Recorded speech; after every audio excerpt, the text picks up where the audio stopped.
Well, ladies and Germans, how are you all doing? This is Connor. And I'm Rawr, low, low, low. And guys, it has come. Now we have ourselves the second season of the Steel Division 2 League. And Rang, of course, is going to go over in just a second about how it's structured, what we're looking at, and but today, of course, we are actually on Ostrono. I think this is a map we haven't seen in quite a while, the two of No, it us. has not. But before I get Yeah. ahead of myself, what's going on with the league now? What's going on with the league? Who we seeing? What's going on? Like, there's a lot of information here. So, with the SD League Season 2, it's pretty much similar to the first season, as in it's a round-robin style tournament every single week, where everyone have a chance to play everybody, whoever scores the highest in terms of victories, we'll moved on to the qualifying winners bracket. And that's when things definitely get interesting. I believe there's also an SC44 league going on at the same time as well. But yeah, great stuff. This is a fantastic time for us because there's a lot of very good replays. There's the best of the best go at it as there's a lot of matches going on. And speaking of matches, who's fighting on Ostrono? Now on the left hand side in blue we have Alexander playing 5th SS Viking, and on the right in red we have Letiga playing as 44th, both of them with a Vanguard income. You know, it seems a little bit inappropriate to have one guy have Letiga and then not have any tigers to speak of, but I know. Ugh. maybe I'm just being a purist here. We are of course going to see infantry spam like crazy from the Russians out the gate, but we are actually also going to see an early mortar, and I feel like there's been so much underrepresentation of those stovepipes in the last couple of weeks from our replays. Yeah, just good old fashioned 81, 82mm mortars are very potent. They can pretty much secure you good infantry and town fight victories, even with inferior infantry, just because you can stun up that scary blob of Panzer Grenadiers or Strokey DPs. Well, and that's certainly the question. We are going to have actually a Flammenwerfer opening over here from Alexander. A couple of Pioneers, Peak Grants, of course. But the really punching power here is going to be this Panther just sitting on this main line and already starting to engage in infantry. That's going to be key for this early kind of, let's say, resistance from the Viking division. Yeah, this is a map that definitely favors very good long-range tank play. So with those Panthers, he should be able to do a good job in just shutting down entire areas. Now, we are going to see up north a couple of T-34-85s will match up decently well against the Panthers. And we actually we're going to see some Beuthen material from the German side also. So, you know, they give and they take between the two sides here. I mean, if it works for the Russians, it should work for the Germans, I guess. Early plane coming on in a... Okay, yep, we're going to have ourselves a little bit of a strafing run on top of these guard squads. And there's no anti-air. Not that I really would expect it to be quite this early. And that should do some significant damage. There we go, completely pinning down the squad. And you don't need anti-air if you got yourself your own airplane. And anti-air is actually 2 anti-air pieces is being brought up. So Lutiga, he's not messing about when it comes to air superiority. Well, the 37 millimeters as well. Yes, we're going to have another Yogers 88 coming on in. But that's going to be quite a bit of an issue. But not before I think this Yak dies. And we got a 37mm coming in from Alexander, so both sides very much determined to try and secure the air power, which is something you don't see all too often. People usually just ignore it at this stage in the game. Well, you don't necessarily have to worry as much about it, is the thing. Now, Mortar has not really done a whole lot of bombardment just yet. Although we are going to see Pigrens and Otomochiki kind of facing off here. Nothing too shocking. Up at northern Okay, here we go. They go through the town, and the Russian infantry are really making a headway through that forest. The Germans are just a little bit outnumbered. If by a little bit you mean 3 or 4 to 1, yeah, it's barely anything, really. Yeah. Yeah, the Pioneer squad is holding on rather well. It's gonna hold the line. So yeah, I think Alexander should be able to hold position just for now.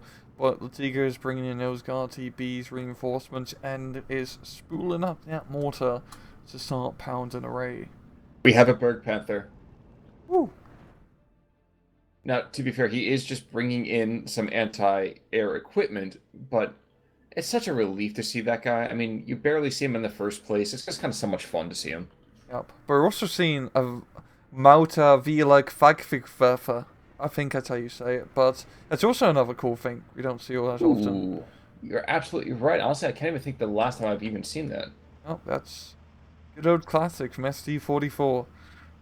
I confess my mind was just kind of drawn to the northern approaches here. We had a lot of Russian infantry pierce the German lines pretty successfully. And like you said, we have those 3 guard squads coming back in as well. What can be done really from Alexander's side of things? It doesn't really feel like he's losing any ground, but how can he kind of gain it? Just keep throwing in pioneers in that forest. 5th SS has a very good infantry pool for Panzer Grenadier Division or Panzer Division. IL-2 in the center, going after that Panther, and doesn't do it. It's high explosive cluster bombs, not the armor I know, but you still expect something. Freaking him out, anything. I don't know, just something more than what happened. The high I don't know if it's even been buffed, but last time I've used that thing, it was terrible. I would never really recommend taking that plane. The high explosive clusters is. AP clusters, that's a different story. But both sides are taking a moment of respite. Mm-hmm. The Big Panther is just going to continue to pull that 37mm forward a little bit further. And I guess they're going to kick back off in the northern forests between the guards and the Panzergrenadiers. And Guards, yeah. Not going to go particularly well here. Here comes a quick surrender. Yeah, Latiga really needs a little bit more focused, close support infantry like Avtomachiki, Saparis, etc. Guard TPs, not really great in CQC. They're mainly a long-range machine gun squad and close-range infantry fighting. He does seem perfectly content to continue dropping HE rounds, though, on this Panther in the center. Might even lose his IL-2. Yeah, it's very... A little bit bizarre, yeah. As we can see, up Panther, he's probably what's fallen out of the sky. Oof! And a long-range hit. Actually, I'm kind of fascinated as well. We actually have this PTRS squad behind enemy lines, and we have 2 Flammenwerfer squads, maybe 100 meters distant. It's oddly charming. Unfortunately, those guards find it a little bit less charming if the Panther can see them from such a long distance. Let's see, yeah, spotting the Flammenwerfer squad full of mortars, which is very lovely. Yeah, it's what a shame right now. He's not actually engaging these half-tracks. Oh, yeah. Yeah, pretty quiet A phase, honestly. Nothing too crazy going on. Both of them are playing Vanguard, so it's kind of like two big forces just hitting off against each other right off the bat. So... not all that unreasonable, considering there's been a major breakthrough. That is true. Meanwhile, to the north, oof, a very quick Boltoledon takes out that one squad, forces that super fast surrender.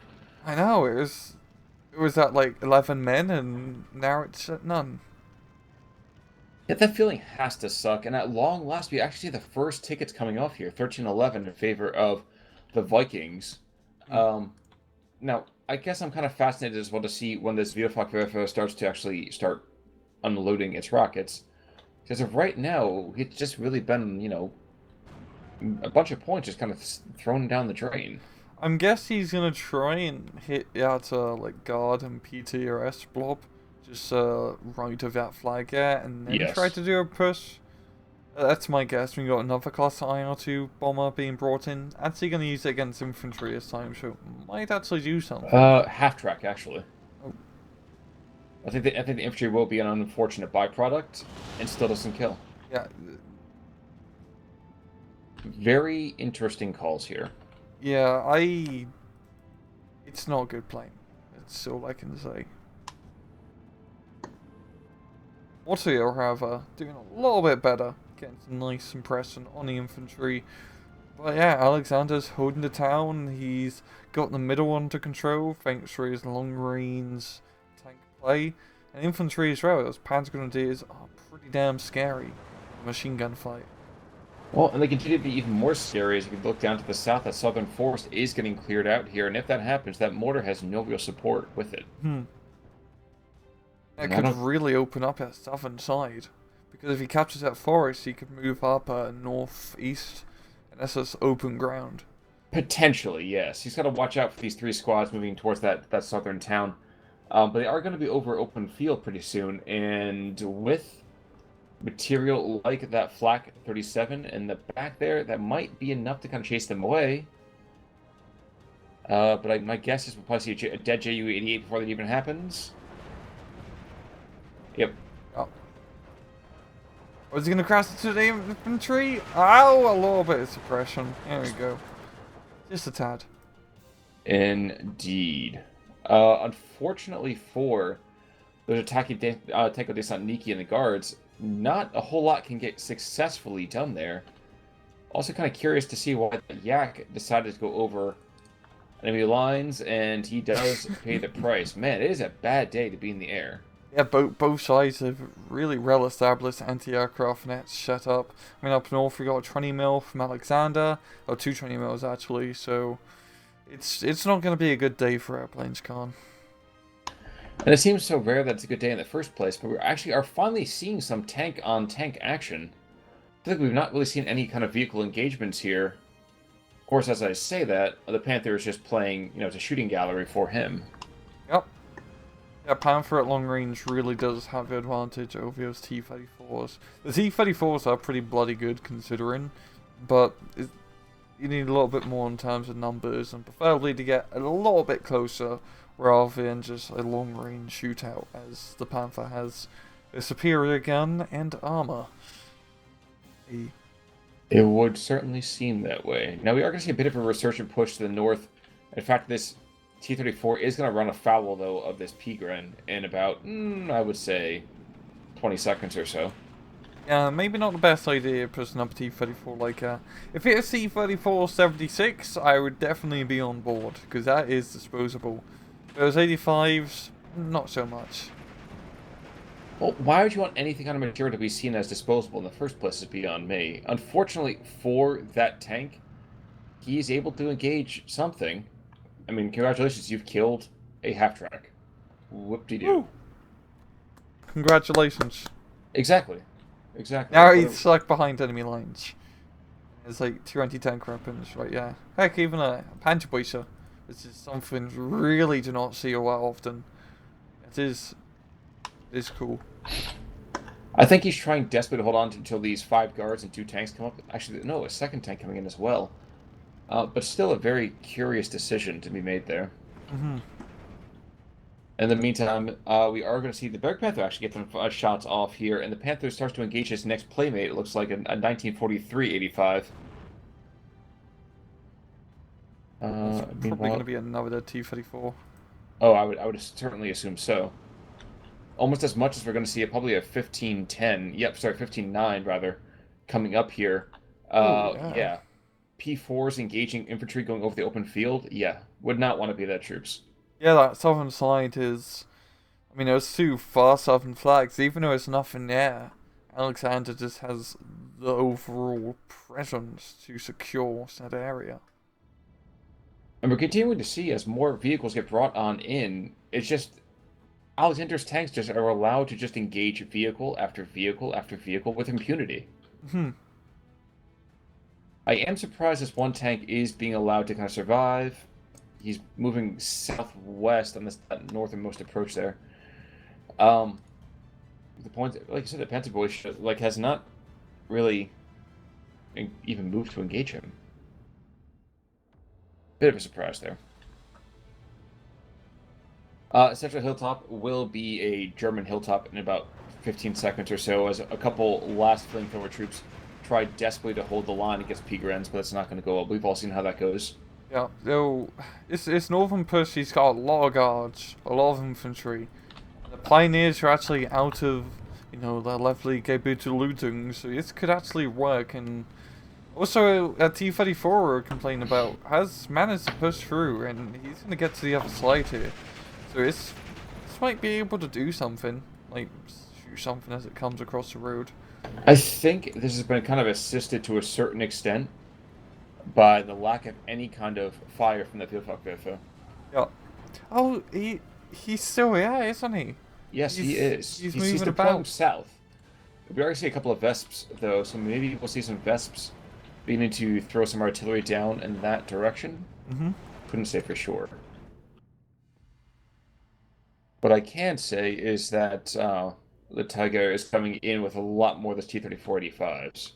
Yeah, and you get a lot of them with the 44th. They're really the T-34 85 spam vision, which is good because that definitely puts you in a place to fight Panzer divisions such as 5th SS. Certainly true. Now, unfortunately, for a couple of those T-34-85s, I feel like whenever we have 2 steps forward being taken, he takes 3 steps back. Forget one. Yeah, yeah, middle push for the T-34s.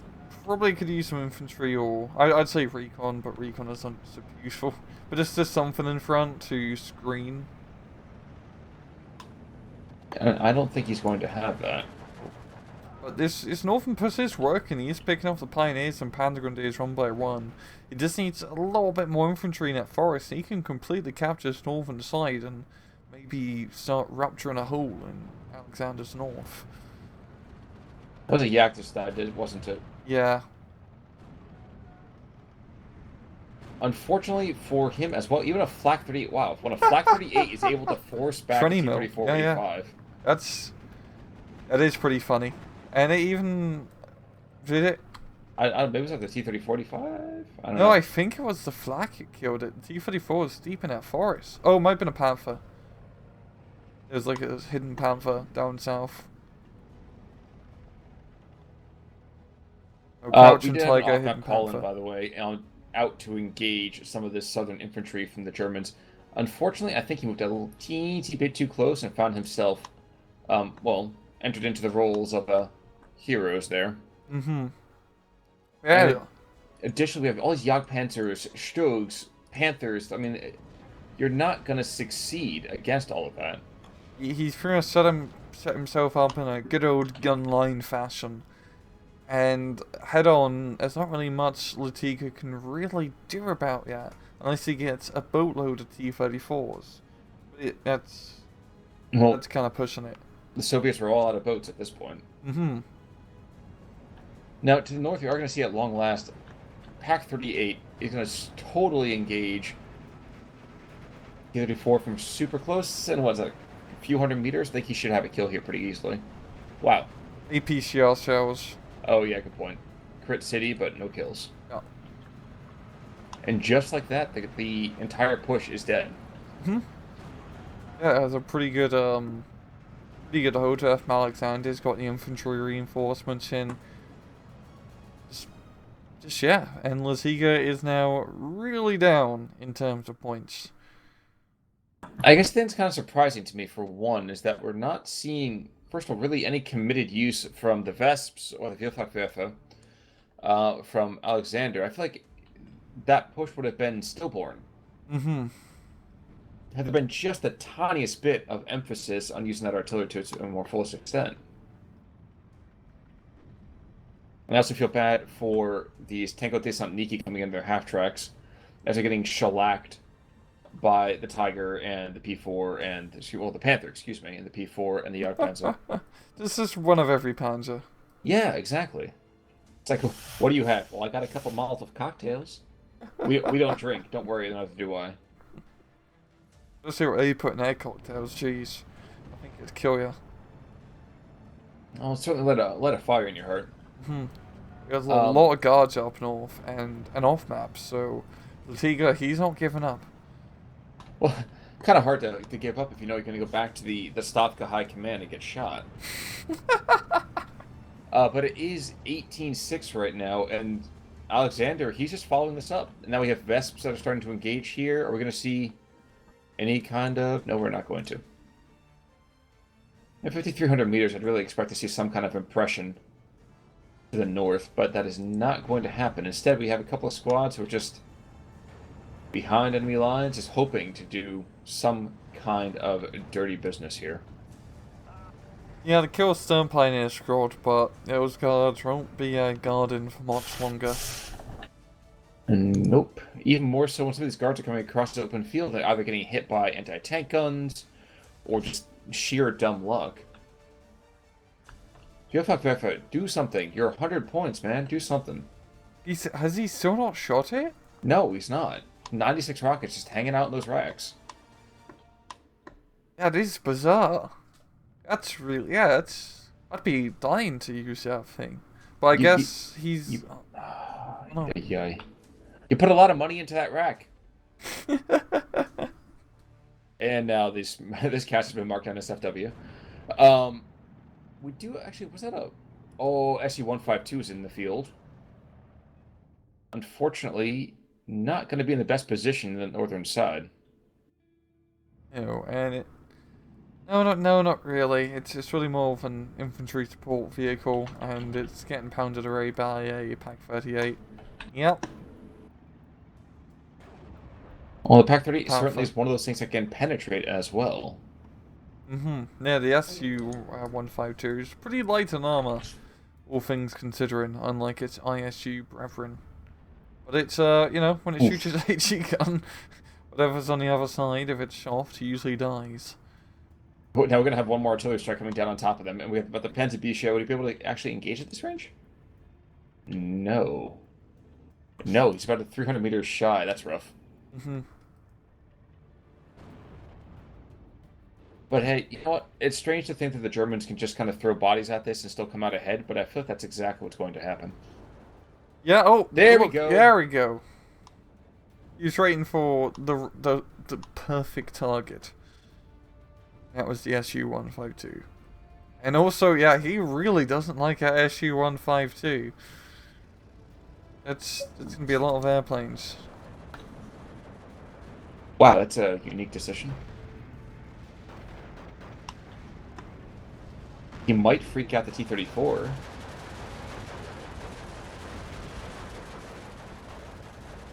That was a very unique call. I'm not sure I would have done that myself, but hey, if it works, it works. And there we go. That rockets, they just last forever. That's only like half the ammunition. Yes, it is, but that's kind of the thing though too, is that oh wow, that's just eventual shock damage. I think he took out the 152. I think it was the Panther. Oh man, you're taking away all my fun. These Panthers just keep sneaking in, you know, in and getting frisky. That's a big cat's hunt, man. But in the meantime, we are going to see this last little shreds, I would say, of Soviet defense to the north. Probably the best thing that's happening over here for the Soviets is that they haven't lost their anti-air pieces yet. That's the only thing that's really keeping them competitive, I would argue, on the southern side. Yeah, but there's not much on the southern side now. Alexander's pushing into the town. I mean, yeah, he's pretty much just mopping this up at this point.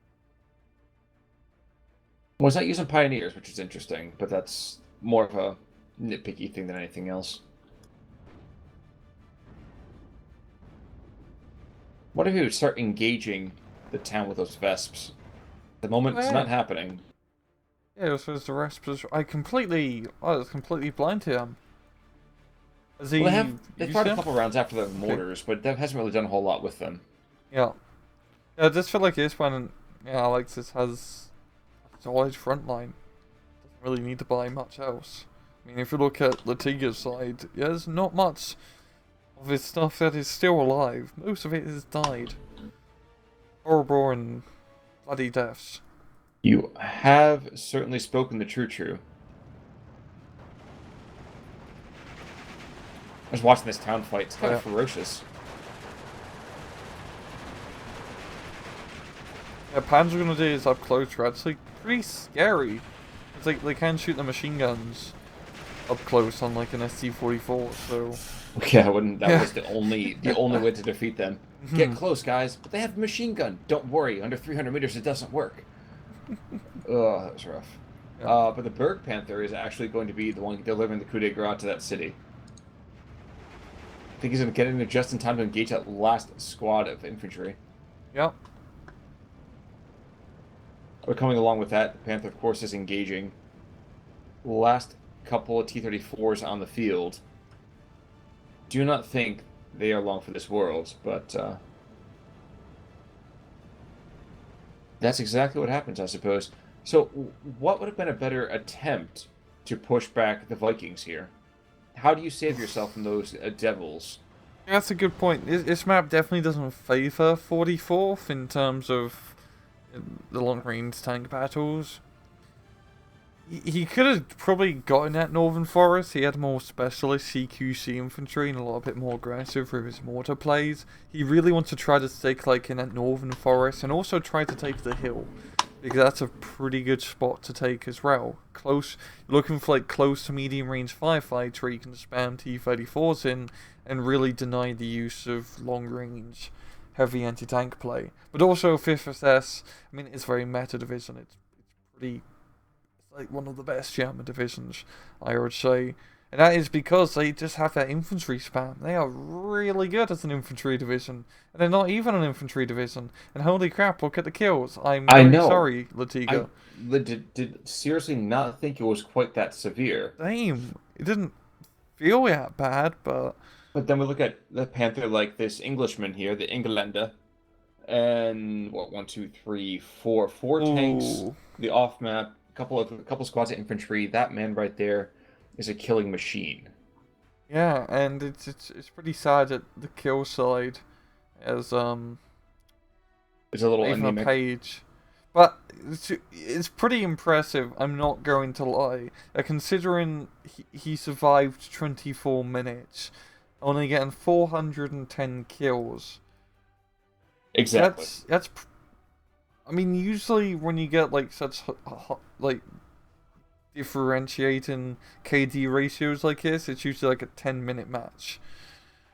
So I give Tigger the credit in that regard. That is certainly true.